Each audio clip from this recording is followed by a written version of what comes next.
Hello, and welcome to Anime Audio Commentary. Today I'll be commenting on episode 7 of Spy Family. If you'd like to watch along, then start watching now.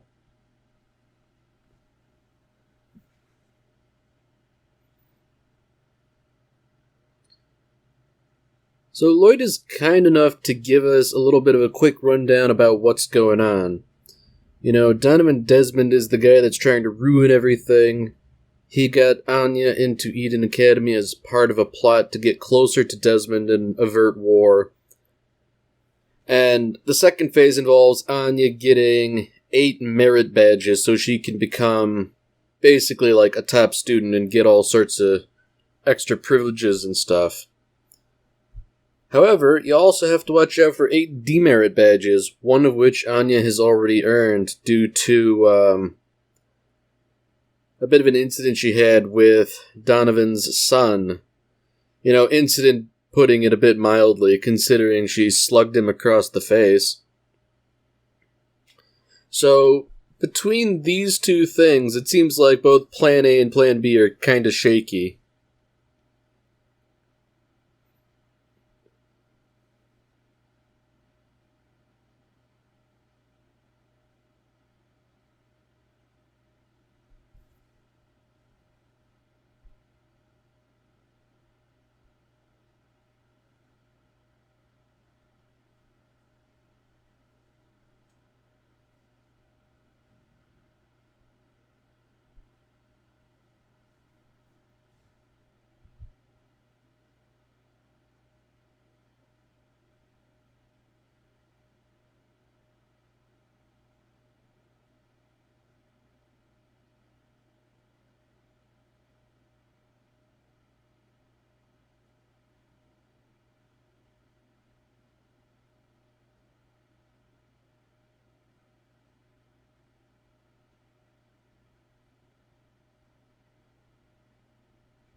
So, despite Lloyd's sort of,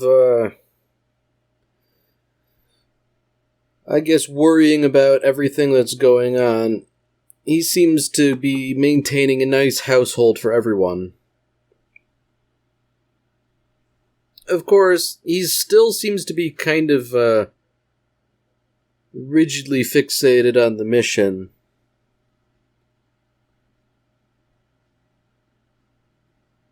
He seems to be fairly accepting of the mistake. You know, granted it didn't plunge the country into war just yet. You know, it might also be part of just maintaining the cover of being a caring father, but I think he's more forward-thinking than that, in that, this mistake is merely a setback. All is not lost yet if you improve things going forward.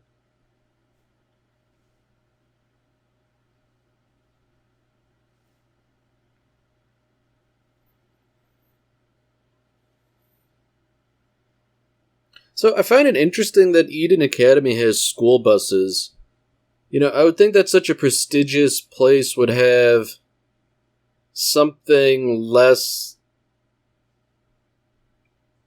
common, for want of a better term, than like a public school bus. Because that's certainly what it looks like. I'd imagine, if nothing else, the very fact that she was on the school bus would sort of set her back socially.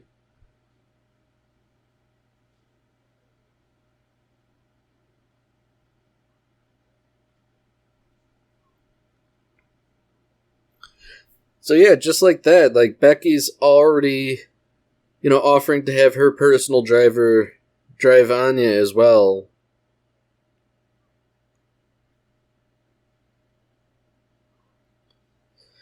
So already there's sort of multiple castes here. There's those who take public transportation, there's those who are transported by their parents, and then there are those who live in the dormitories on campus. And in a sense, I think it says a lot about Damien that he's part of the group that lives on campus. I think it's already been sort of hinted that he doesn't have a super great relationship with his family as it is. So it would sort of make sense that they would sort of shunt him off into a dormitory away from home.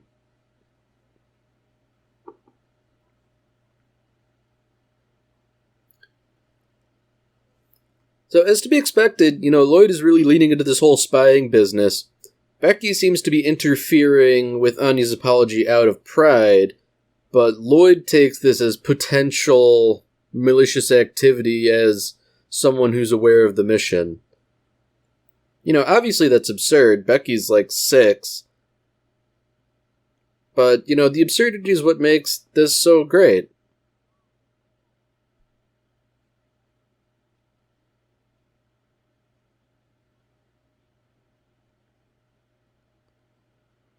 So you gotta feel a little sorry for Anya here, given all the rumors about her hitting Damien flying around. Naturally, it's the only thing a lot of people can think about.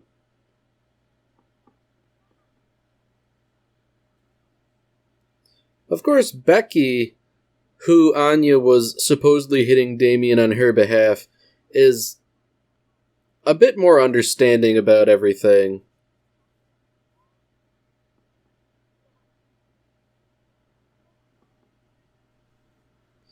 So, as much as everybody is starting to treat Anya like a pariah, at least she's made a friend.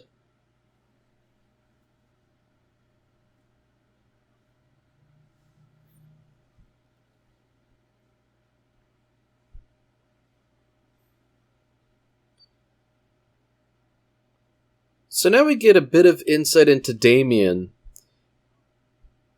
It seems that his interaction with Anya was like the first time in his life that anything has gone even marginally wrong.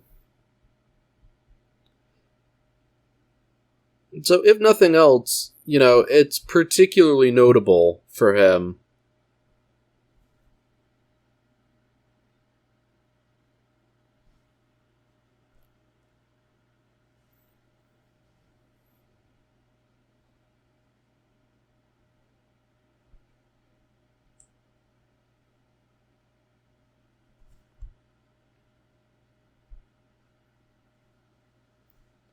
So at this point, the rumors are even spreading to some of the teachers, given that Anya fell asleep in the very first class she took.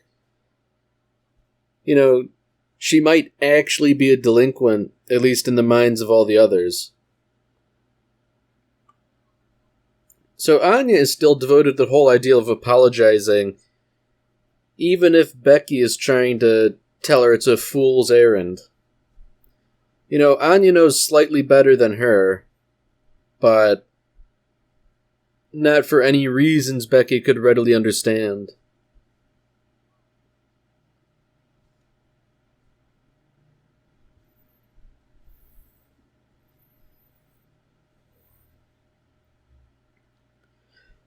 So Lloyd has sort of heard this conclusion Anya's come to where, it's okay not to apologize to him. So he just sort of has to intervene and give her indirect messages saying, you should apologize. Under any other circumstances, one would think that some dude just sort of hanging around campus doing stuff like this would be a big person of interest, hanging around a school. But he's even gone so far as to edit classroom materials for Anya and Anya alone.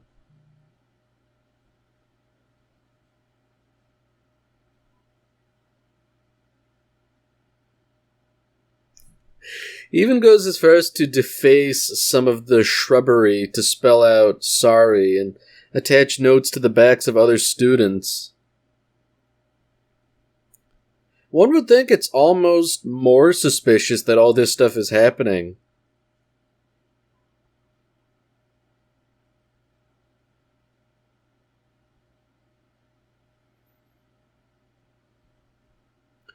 One would also think that, someone might notice all these weird new employees around that nobody's ever seen before.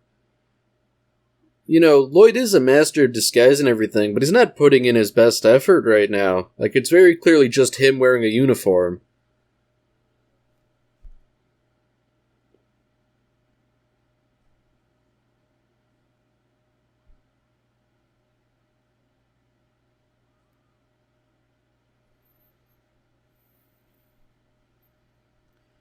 So fortunately, Anya seems to have, I guess, a good idea of what's going on. Now that Becky is gone, she takes the opportunity to apologize. Whether or not it actually works out is anyone's guess, but I guess it's thanks to her telekinetic powers that she's able to strongly hold Lloyd's convictions of succeeding in this mission.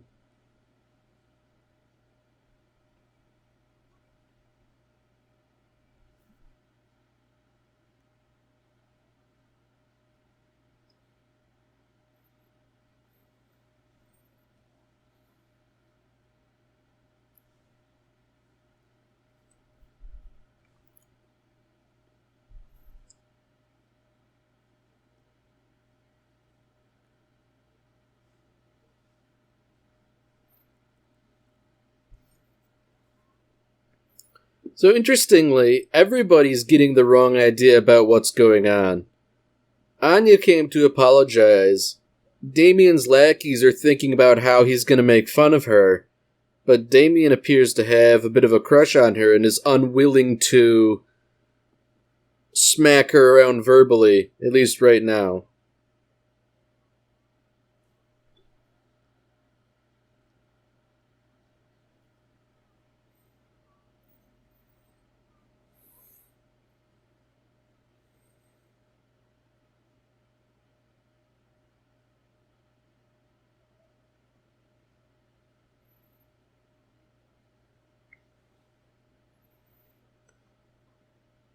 So it seems like, despite all the odds, things seem to have worked out for the best.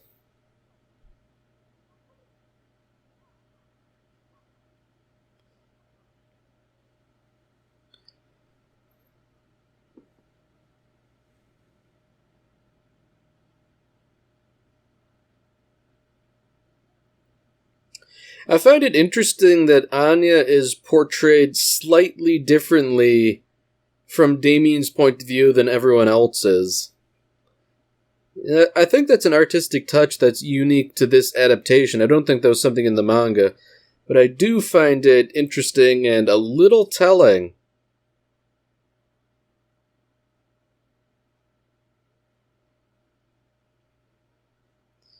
So ultimately, Damien is, I guess, angry at himself more than anything and declares that he will not forgive her. I think he protests a little bit too much.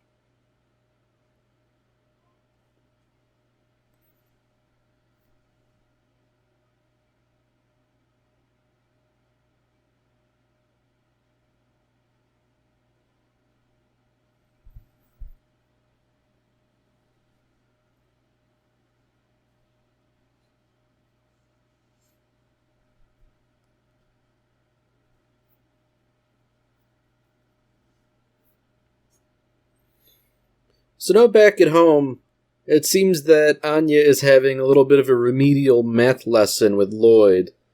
And as with most children, math is a really, really dry subject. It takes a good teacher to teach math properly. Like, I remember, even in my own academic career, it wasn't until late into high school that I had, a teacher who was really good at teaching math. And once I had that, everything clicked. I understood math, it made sense, and I could apply it to other areas of study. However, in Anya's case, she had probably gotten used to reading other people's thoughts.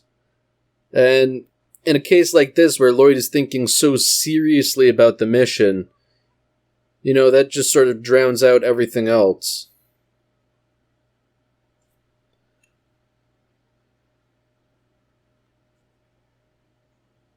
So, of course, Anya tries to, leech off of Yor, but Yor's method of doing math normally relates to hacking up bodies,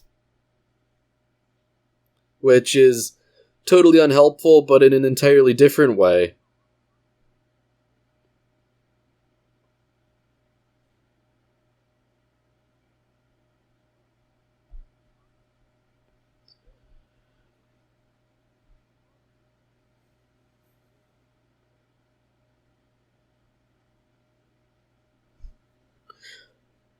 So now we get a bit of tension that we didn't have before. Lloyd is really trying to railroad her into becoming an Imperial scholar. Of course, it's because it's a mission, but Yor isn't really aware of that, so what she sees is a father pushing his daughter into becoming a better and better scholar, even though she might not necessarily want that. So there's this mismatch in that nobody is really truly aware of the other's motives. And I guess what makes it endearing is that everybody is acting in good faith. At least, partially. Yor is acting out of genuine concern, and not for her own ulterior motives.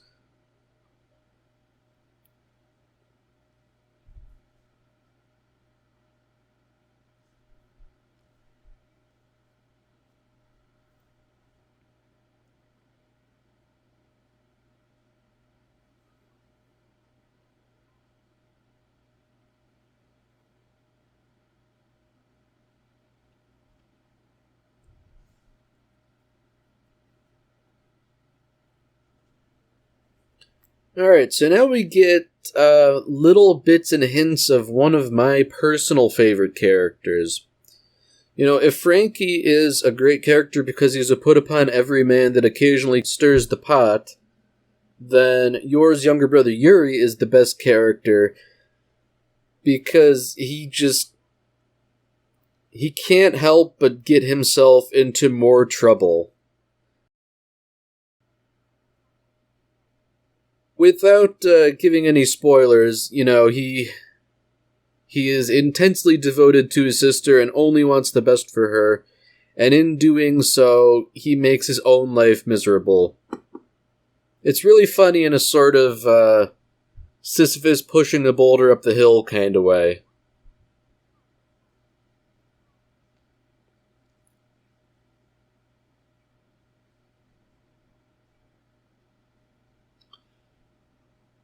So interestingly enough, Lloyd already sort of sees through the crux of his character even if he hasn't met him yet.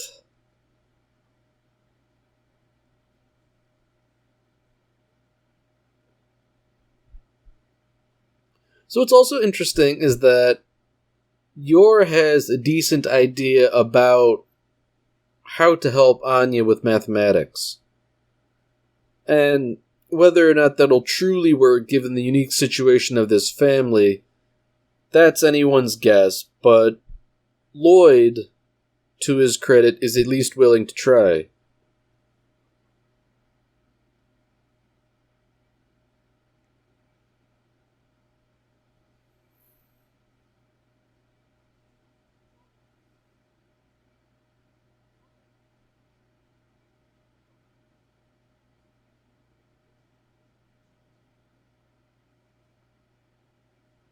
I'm really glad that Yor brought that up, that back during the interview, Anya had rated them both as perfect parents.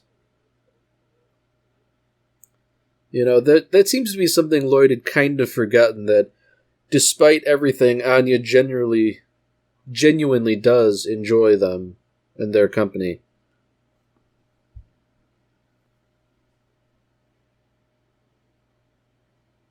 It seems to be almost a recurring theme this episode that sort of everyone is forgetting things that are part of their, I guess, their disguise, for want of a better term. You know, Lloyd has sort of forgotten how much Anya really enjoys being his daughter, and Yor kind of forgets that she's married. You know, they're all caught up in their own secret business, too much for their own good.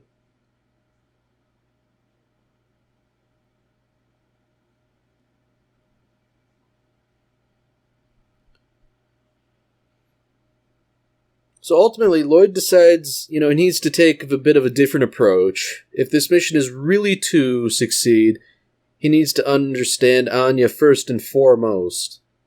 And since it's getting kind of late, he needs to check on her so she can watch her spy show and, try and mend the situation from earlier.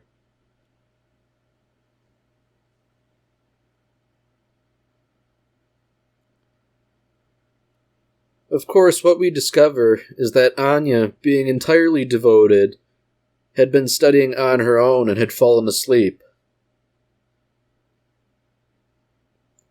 Despite declaring she hates studying and hates math, she needs to get good grades. She feels she needs to do that, so she was working on her own. That's another thing, too. A lot of kids really aren't self-motivated in this kind of way. Like, it's a real mark of dedication when a kid, especially a young kid, is able to do something they don't enjoy because it will be good in the future. That's not an easy concept, even for most people.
So it seems like we are going to get introduced to Yuri in earnest. So it seems like this is the first time he's catching up with his friend Dominic, who, if you'll remember, was at the party where Yor revealed she was married.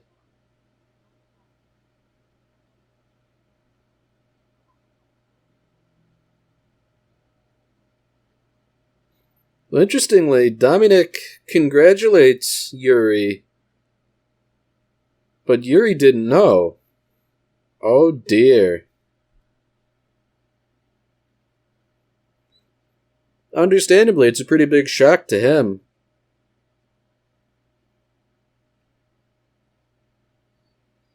Alright, well that's it for this episode. If you've enjoyed it, then by all means, tune in for the next one. See you, Space Cowboy.